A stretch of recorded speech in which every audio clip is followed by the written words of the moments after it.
ዓለማችን በአንድ ኃይል መዳፍ ስር እየሆነች ነው።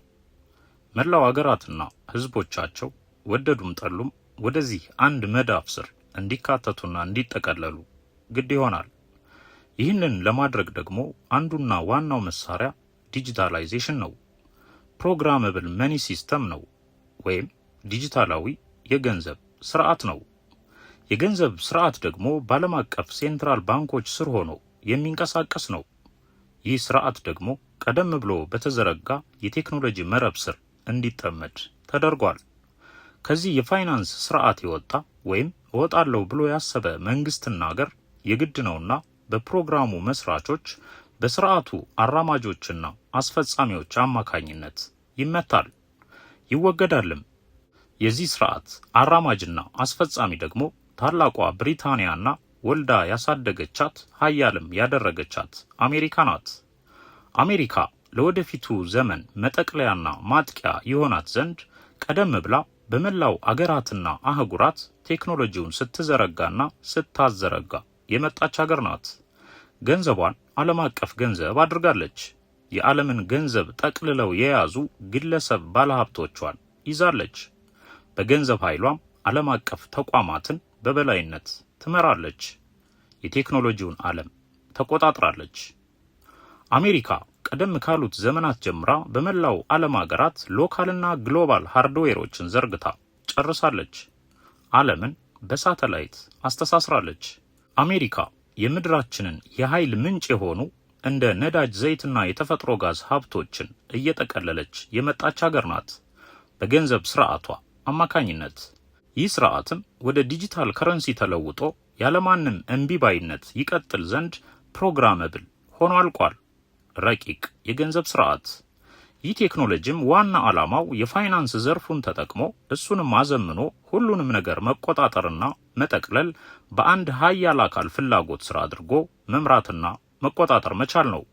በመሆኑም በዚህ በአሜሪካና በእንግሊዝ በተዘረጋ መረብ ሁሉም ይጠመዳል። ማምለጫ መንገድ የለም። ከዚህ ዓለም አቀፍ የፋይናንስ ስርዓት እወጣለሁ ያለ ሀያል መንግስት ሁሉ የአሜሪካና የተባባሪዎቿ የምዕራባውያን በትር ያርፍበታል። እየሆነ ያለው ይህ ነው። ዲጂታላዊ ግብይትን ያልተቀበለና በቴክኖሎጂ የበላይነት የማይመራ የራሱን ብሔራዊ የገንዘብ ስርዓት መስርቶ ካሻው አገር ጋር የንግድ ልውውጥ እያደረገ መቀጠል የሚችል መንግስት ወደፊት አይኖርም።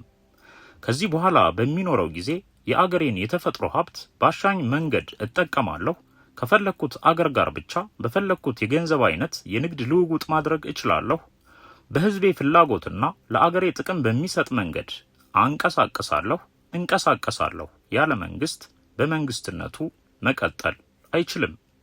ከዚህ ዘመን በኋላ የአገሩን የተፈጥሮ ሀብት በአሜሪካ ፍላጎትና የበላይነት አላስተዳድርም፣ በአሜሪካና በእንግሊዝ የጋራ ፍላጎት አልተዳደርም ያለ ሁሉ የግድ ነውና በአሜሪካ ህግ ይወገዳል። ይህን ማድረግ አይቻልም፣ ምናልባትም ረፍዷል። ምክንያቱም ስርዓቱ ሳይታወቅ ስር ስለሰደደና ሁሉንም መፈናፈኛ ያሳጣበት ሁኔታ ላይ ደርሶ ስለሚገኝ ነው።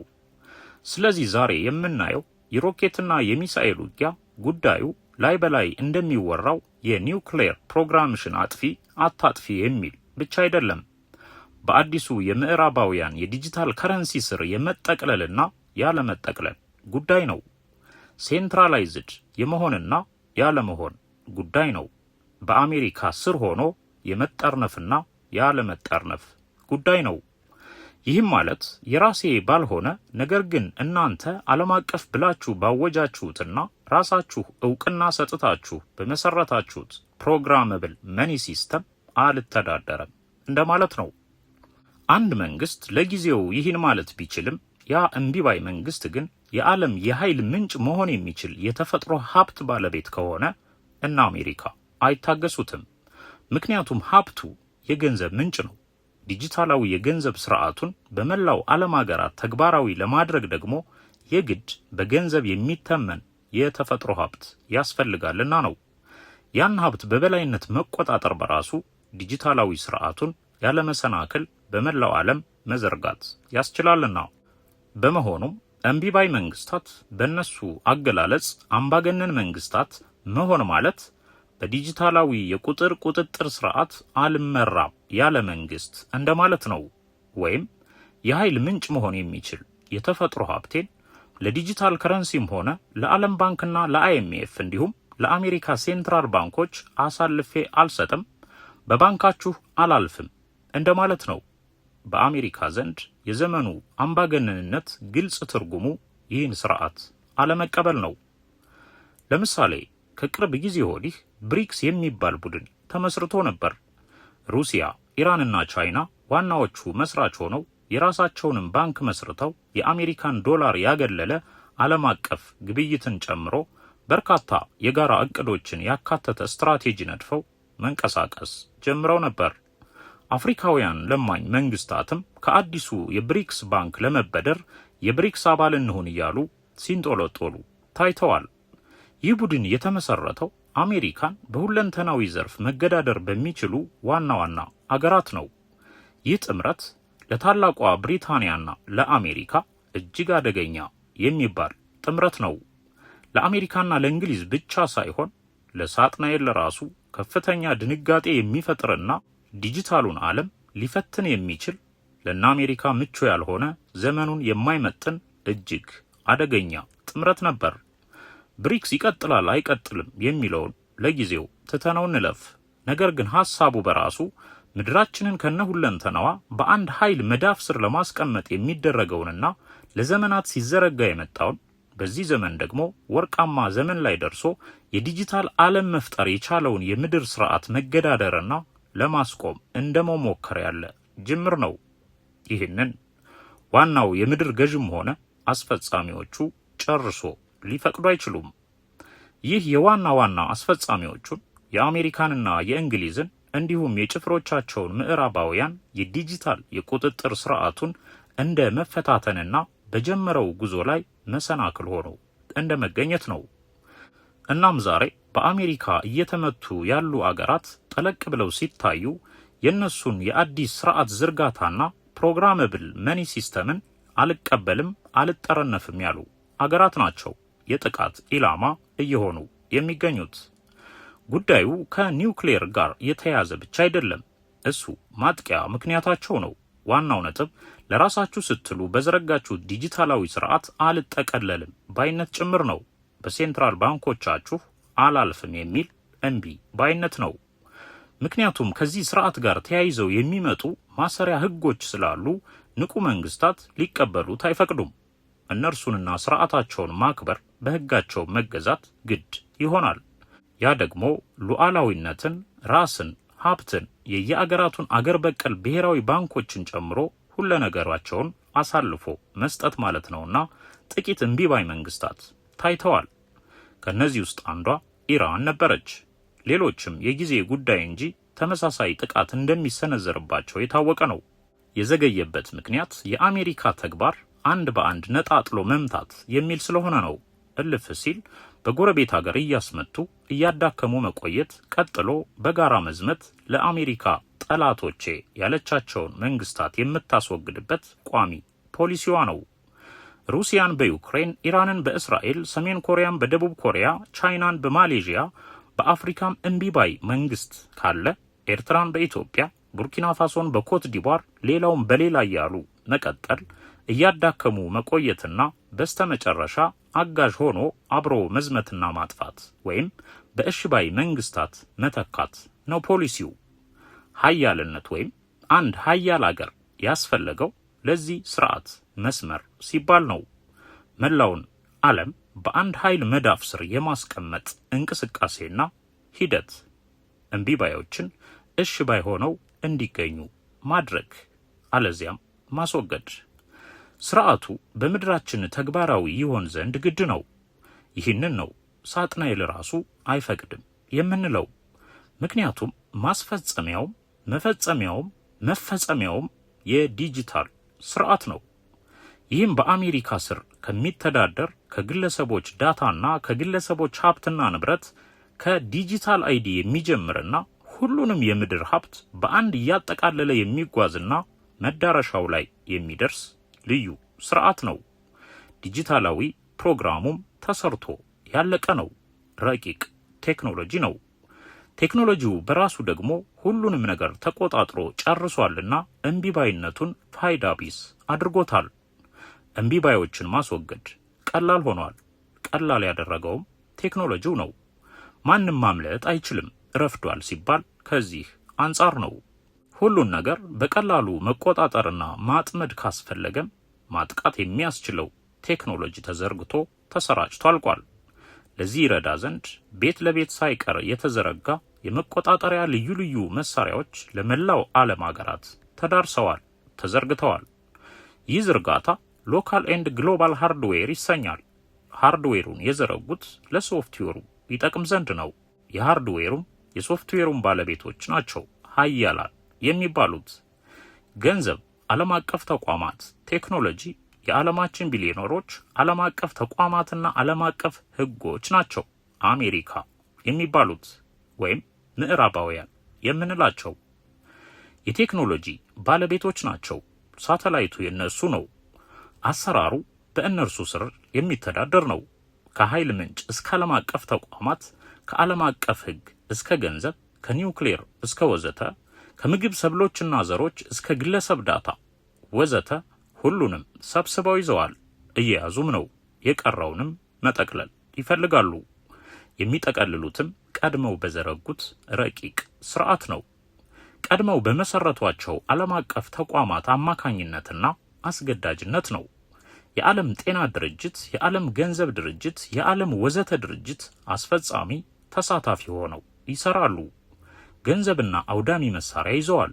ከሁሉም በላይ ረቂቅ ቴክኖሎጂውን ይዘዋል። ምድራችንን በፈጣን የሳተላይት ጨረር አስተሳስረዋል። ይህ መሰሉ ቴክኖሎጂ ስኬታማ ሆኖ እስከተዘረጋ ድረስ ደግሞ ሁሉን እቅድ በቀላሉ መፈጸም ይቻላል። እምቢባይ መንግስታት በቀላሉ የጥቃት ኢላማ እየሆኑ ያሉትም በዋናነት በዚህ ቀድሞ በታሰበበት ረቂቅ የቴክኖሎጂ ዘዴ ነው።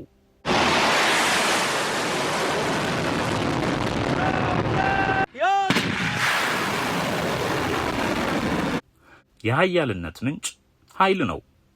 ኃይል ከሚያስገኙ የምድር ውስጥ ሀብቶች ዋነኛው ደግሞ ነዳጅ ዘይት ነው። ሲቀጥል የተፈጥሮ ጋዝ ነው። እነዚህ የተፈጥሮ ሀብቶች ያላት ሀገር ሁለት ምርጫ ብቻ ነው ያላት።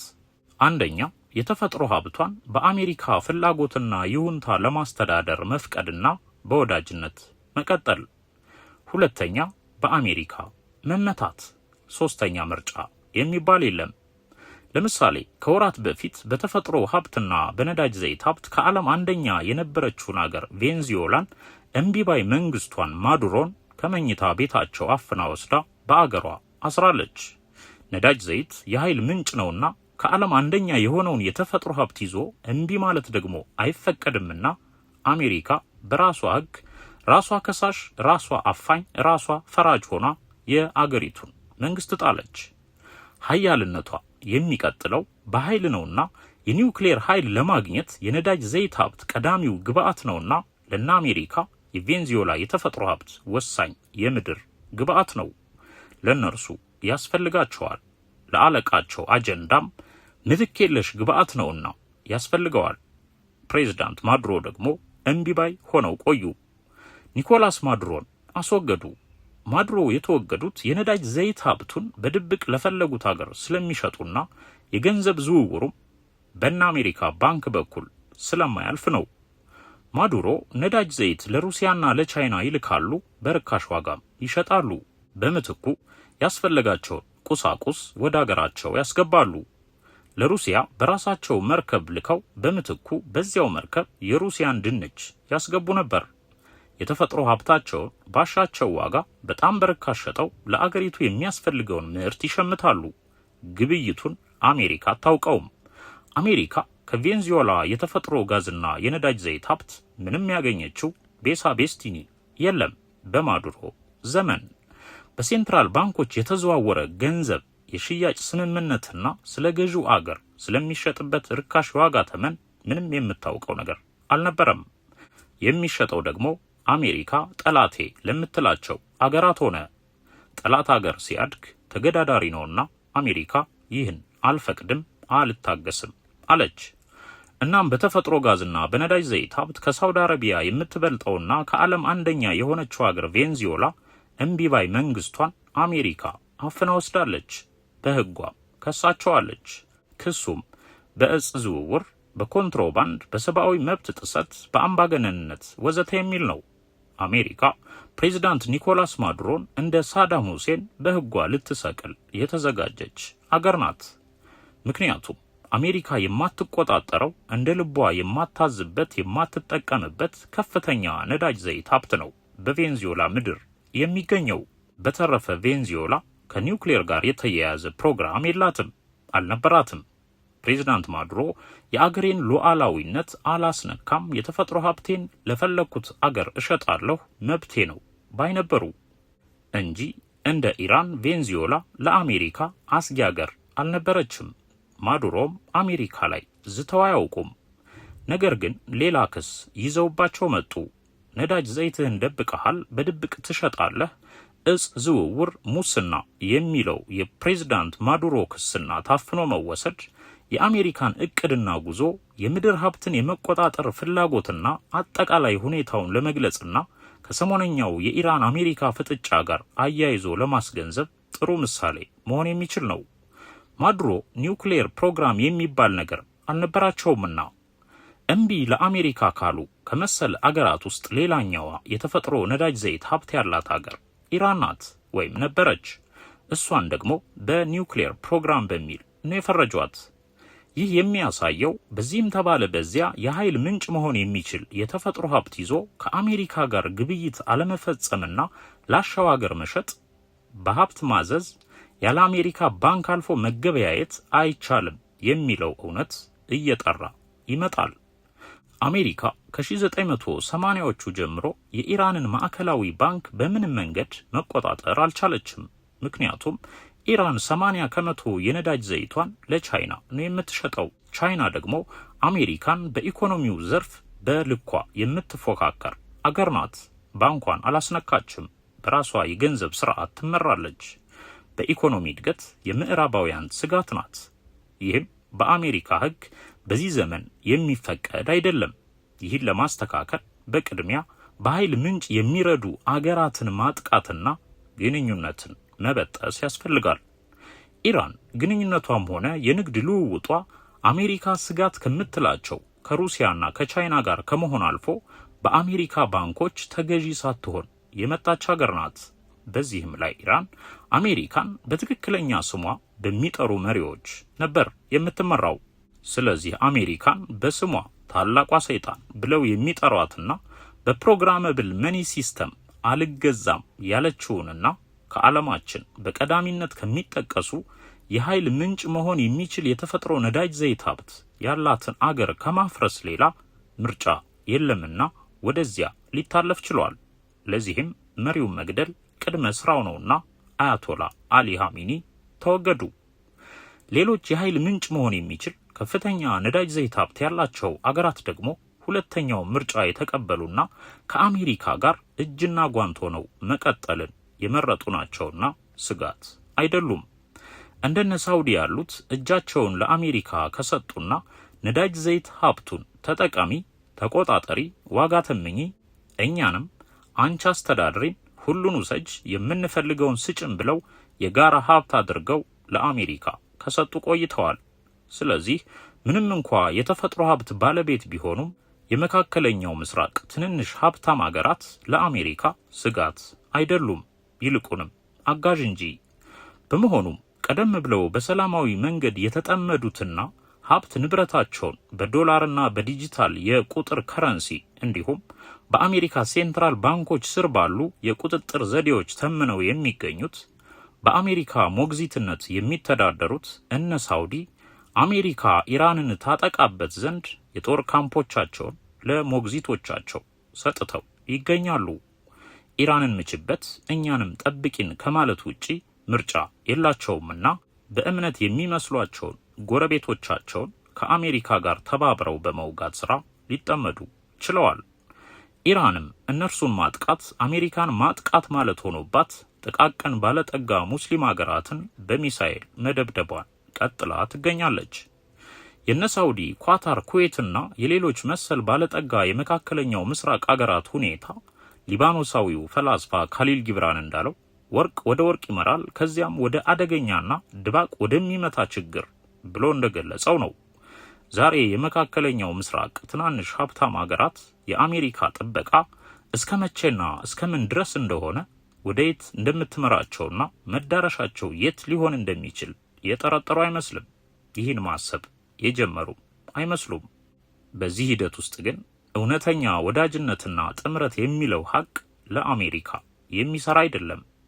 ባሻት ዘመን ያሻትን ምክንያት መፍጠርና ወዳጅን በጠላትነት ጠላትን በወዳጅነት እየለዋወጠች ወደ መዳረሻዋ የምትመራን አገር አሜሪካ መሆኗን በግልጽ እያሳየች የመጣች አገር ናትና ከዚህ አንጻርም ልናውቃት፣ አካሄዷን ልንመረምርላት ይገባል።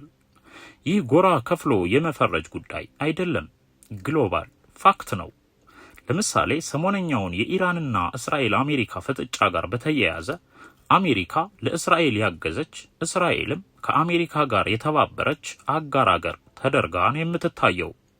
ዓለም እንዲህ ግልብ ግልቡን የላይ በላይ ታሪክ ይተነትናል። ጠለቅ ብለን ስናይ ግን እውነታው ሌላ ነው። ዛሬ ለየራስ ጥቅም ሲባል የተፈጠረው ትብብር ሄዶ ሄዶ መቋጫው አንድ ነው። ሳጥናኤላዊውን አጀንዳ የማስፈጸም ሂደት ነው። እሱም ከዲጂታል ዓለም የሚጀምርና የኃይል ምንጭ የሆኑ የምድር ሀብቶችን እየጠቀለለ የሚጓዝ ነው።